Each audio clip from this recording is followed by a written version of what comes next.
Al estallar el conflicto en Ucrania, las potencias occidentales inmediatamente pusieron en marcha una serie de medidas de represalia, congelando los activos rusos, sancionando a la economía rusa, desconectando sus bancos del sistema SWIFT, anunciando paquetes multimillonarios de armas para Ucrania y llevando las relaciones diplomáticas entre la OTAN y la Federación de Rusia de vuelta a lo peor de la Guerra Fría, en una tendencia que poco ha mejorado en más de un año de conflicto. De la noche a la mañana, la amenaza de un holocausto nuclear se volvió real una vez más,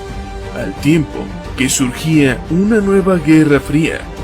Se dice que el presidente ruso Vladimir Putin bien pudo haber cometido el peor error de su carrera política, enfrentando un artero contragolpe de la OTAN, que en sus primeros días amenazaba con hundir la economía rusa, destruir su industria y forzar la salida de Putin del poder, a la vez que saboteaba su operación militar en Ucrania. O al menos eso parecía,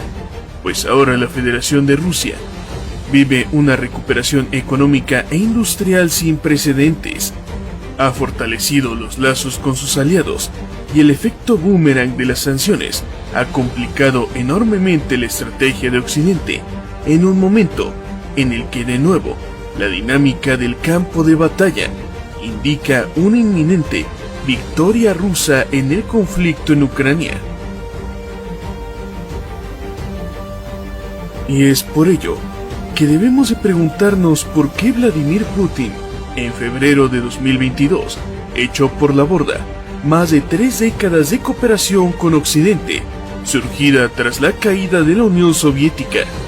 ¿Por qué se embarcó en una aventura militar tan arriesgada?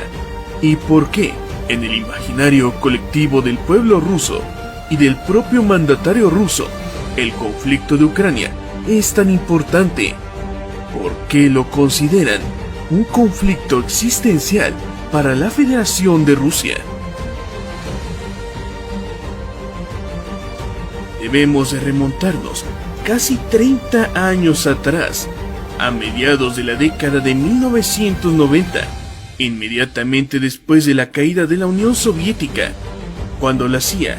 realizó una serie de informes y recomendaciones para lidiar con una Rusia postsoviética en el siglo XXI. Y es que los analistas de la CIA sugirieron evitar un resurgimiento de la Unión Soviética, anexando las que fueron las ex-repúblicas soviéticas, incorporándolas a la Alianza Atlántica, mejor conocida como la OTAN, manteniendo así a estas naciones separadas, débiles y sobre todo alineadas con los intereses de los Estados Unidos de América. Asimismo, las mejores estimaciones de los analistas de la CIA indicaban que 30 años después del colapso soviético, hacia el año 2020, el ejército soviético heredado pasaría de ser una fuerza de primer orden a una fuerza numerosa pero esencialmente obsoleta, y que su única disuasión creíble serían las armas nucleares. De hecho, existen citas muy famosas de estos informes que aseguran que Rusia solo es una potencia nuclear de segundo orden, que depende únicamente de las armas nucleares para su autodefensa, que Rusia sin armas nucleares esencialmente no sería nada.